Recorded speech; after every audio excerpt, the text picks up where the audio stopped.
Hello everyone. जैसा कि आप जानते हैं कि बीएड या बीटीसी में पाठ योजना बनानी पड़ती है, तो यहाँ आप लोग हिंदी पाठ योजना किस प्रकार से बनाई जाती है उसके बारे में जानेंगे। तो पाठ योजना देखिए, बनाने के लिए सबसे पहले आपको हेडिंग डालना है पाठ योजना। आप पहला बना रहे हो तो फर्स्ट है, और उसके बाद आपको विद्यालय का नाम, यहाँ आपको कॉलेज का नाम डालना है। यहाँ पे देखिए जगह जो है वो खाली है ना, तो आप जिस कॉलेज में पढ़ रहे हो, जिस डिग्री कॉलेज में, उस कॉलेज का आपको यहाँ नाम डालना है। और उसके बाद आपको डालना है, इस तरह से एक कॉलम बनानी है जिसमें आप दिनांक, विषय और उपविषय, कक्षा, ये 6 क्लास का बन रहा है पाठ्य योजना हिंदी का, तो कक्षा, चक्र यानी कि जिस पीरियड में आपकी जो है ड्यूटी लगेगी पढ़ाने की, उस पीरियड को आप डालेंगे यहाँ पर, और अवधि यानी कि कितने समय तक आपको पढ़ाने का समय मिला है, तो वो सारा इधर आपको मेंशन करना है। और उसके बाद प्रकरण में आप पाठ का नाम डालेंगे। तो यहाँ 6 क्लास हिंदी का पाठ है हार की जीत, और प्रकरण में हम पाठ का नाम डालेंगे। उसके बाद हमको डालना है सामान्य उद्देश्य। सामान्य उद्देश्य में देखिए, हम छात्रों को पढ़ाते हैं तो हमारा मकसद क्या है कि बच्चों को किस तरह से हम क्या शिक्षा दें। तो यहाँ पहले नंबर पर है छात्रों के शब्द भंडार एवं सूक्ति भंडार में वृद्धि या बढ़ोतरी करना।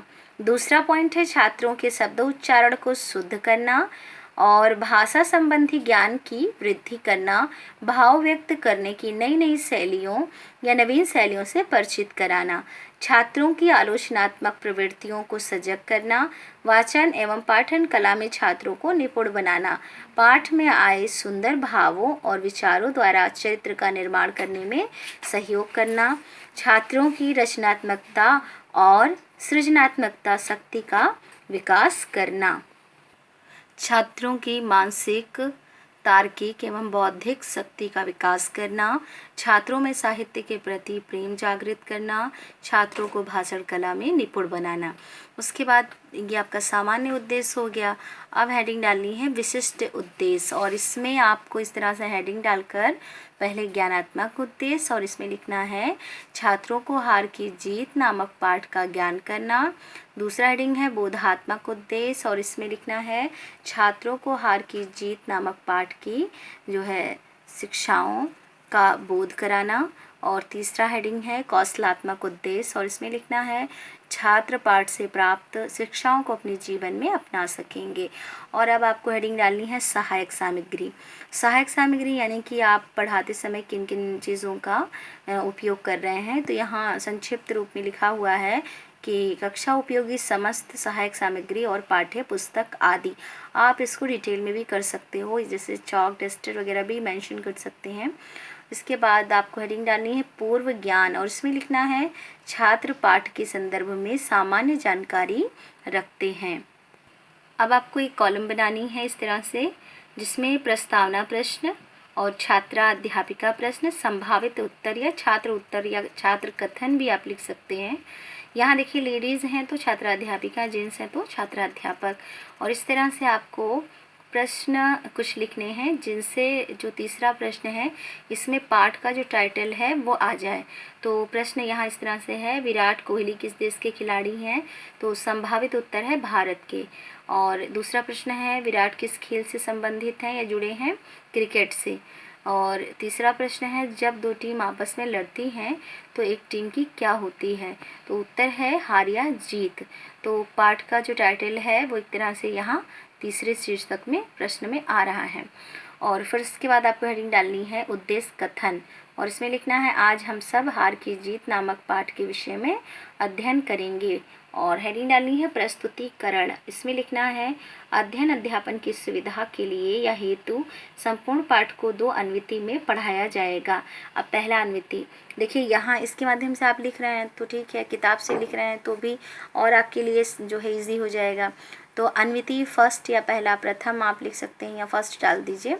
इसमें आपको लिखना है खड़क सिंह डॉट डॉट करके तो क्या, यानी कि पाठ की शुरुआत से और आधा तक हिस्सा, लेसन बड़ा है इसलिए आधा हिस्सा तक हम जो फुल स्टॉप है वहाँ तो क्या तक करके इस तरह से लिखेंगे। और उसके बाद आदर्श वाचन में आपको लिखना है कि छात्राध्यापिका प्रस्तुत गद्य को देखिए कहानी है इसलिए गद्य, अगर कविता होती तो पद्य। तो छात्राध्यापिका प्रस्तुत गद्य को पाठ्य पुस्तक की सहायता से समस्त छात्रों के सम्मुख आदर्श वाचन करेंगी। अब आपको हेडिंग डालनी है उच्चारण अभ्यास, और इसमें लिखना है छात्राध्यापिका प्रस्तुत गद्यांश में आए कुछ कठिन शब्दों का छात्रों से उच्चारण करवाएंगी या कराएंगी, जैसे हृदय, दोपहर, घमंड। और उसके बाद हेडिंग है अनुकरण वाचन, और इसमें लिखना है छात्राध्यापिका कतिपय छात्र छात्राओं से प्रस्तुत गद्यखंड का अनुकरण वाचन करवाएंगी। उसके बाद आपको हेडिंग डालनी है बोध प्रश्न, और इसमें आपको कुछ 3 प्रश्न यहाँ से लिखना है किताब से ही।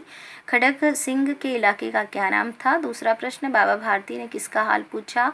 और तीसरा प्रश्न है लोग किसका नाम सुनकर कांपते थे? अब आपको एक कॉलम इस तरह से बनानी है। विस्तृत व्याख्या, शब्द, अर्थ, विधि, प्रयोग। पाठ से ही आपको यहाँ पर ये कुछ शब्द लेने हैं, जैसे कीर्ति है, अर्थ उसका होता है यश, और विधि विलोम प्रयोग करनी है। विधि जो है वो विलोम है, तो प्रयोग इसका क्या होगा? कीर्ति का विलोम होता है अपकीर्ति। इसी तरह से प्रसन्न, प्रसिद्धि, प्रसिद्ध और चाल है, इसको लिखना है। और फिर अगला हेडिंग है लिखित एवं निरीक्षण कार्य। इसको इस तरह से लिखना है छात्राध्यापिका समस्त छात्रों से सैंपट कार्य को अपनी उत्तर पुस्तिका में उतारने को कहेंगी और स्वयं निरीक्षण कार्य करेंगी। अगला हेडिंग है मौन वाचन, और इसमें लिखना है छात्राध्यापिका प्रस्तुत गद्यखंड को मौन वाचन करने को कहेंगी। और अगला हेडिंग है विचार विश्लेषणात्मक प्रश्न, और इसमें लिखना है ऐसा घोड़ा किसके पास होना चाहिए? दूसरा प्रश्न, बाबा भारती और खड़ग सिंह कहाँ पहुँचे? तीसरा प्रश्न, खड़ग सिंह ने आश्चर्य से क्या देखा? अब आपको द्वितीय अन्विति लिखनी है, तो इस तरह से हेडिंग डालना है अन्विति सेकेंड, या आप द्वितीय भी लिख सकते हैं। और इसमें जहाँ से आपने लगाया था ना डॉट डॉट, उसके आगे से जो कहानी है बाबा भारती डॉट डॉट करके भला करेगा। आदर्श वाचन हेडिंग डालनी है छात्राध्यापिका प्रस्तुत गद्यखंड को अपनी या पाठ्य पुस्तक की सहायता से समस्त छात्रों के सम्मुख आदर्श वाचन करेंगी। अगला हेडिंग है उच्चारण अभ्यास, और इसमें लिखना है छात्राध्यापिका प्रस्तुत गद्यांश में आए कुछ कठिन शब्दों को छात्रों से उच्चारण करवाएंगी।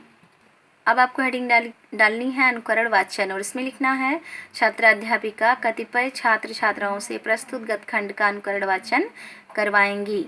और फिर हेडिंग डालनी है बोध प्रश्न, और इसमें लिखना है कौन डर गए? दूसरा प्रश्न, ऐसा समय था? तीसरा प्रश्न है किसने हाथ जोड़कर कहा? एक कॉलम इस तरह से बनानी है, और जो आपका पैराग्राफ था पूरा, मतलब जो पैसेज था, उससे यहाँ पर कुछ शब्द लेने हैं, जैसे संध्या, मिथ्या, भय, कवर, और अर्थ उनका लिखना है विधि और प्रयोग है उनका। जैसे संध्या है तो अर्थ हुआ शाम, और विलोम उसका हुआ सवेरा। और उसके बाद लिखित एवं निरीक्षण कार्य हेडिंग है, इसमें लिखना है छात्राध्यापिका समस्त छात्रों से सैंपट कार्य को अपनी उत्तर पुस्तिका में उतारने को कहेंगी और स्वयं निरीक्षण कार्य करेंगी। अब आपको हेडिंग डालनी है मौन वाचन, और इसमें लिखना है छात्राध्यापिका प्रस्तुत गद्यखंड को मौन वाचन करने को कहेंगी। और अगला आपका हेडिंग है विचार विश्लेषणात्मक प्रश्न, और इसमें उसी किताब से ही आपको प्रश्न यहाँ इस तरह से लिखने हैं। वृक्ष के नीचे कौन था? बाबा ने या बाबा भारती ने किसे रोक लिया? तीसरा प्रश्न, किसकी आंखों में चमक थी? और अगला हेडिंग है पुनः आदर्श वाचन, और इसमें लिखना है छात्राध्यापिका पुनः संपूर्ण पाठ से आदर्श वाचन करेंगी। और अगला हेडिंग है पुनरावृत्ति प्रश्न, और इसमें यहाँ प्रश्न है पहला, आवाज़ में क्या थी? दूसरा प्रश्न है हृदय में क्या होने लगा? तीसरा प्रश्न है प्रतिक्षण किसका भय लगा रहता था? और अब अंतिम जो हेडिंग है वो ये है गृह कार्य, और इसमें आपको लिखना है कल सभी छात्र हार की जीत नामक पाठ का सारांश लिखकर लाएंगे। तो देखिए ये जो पाठ्य योजना है वो संक्षिप्त रूप में बना है।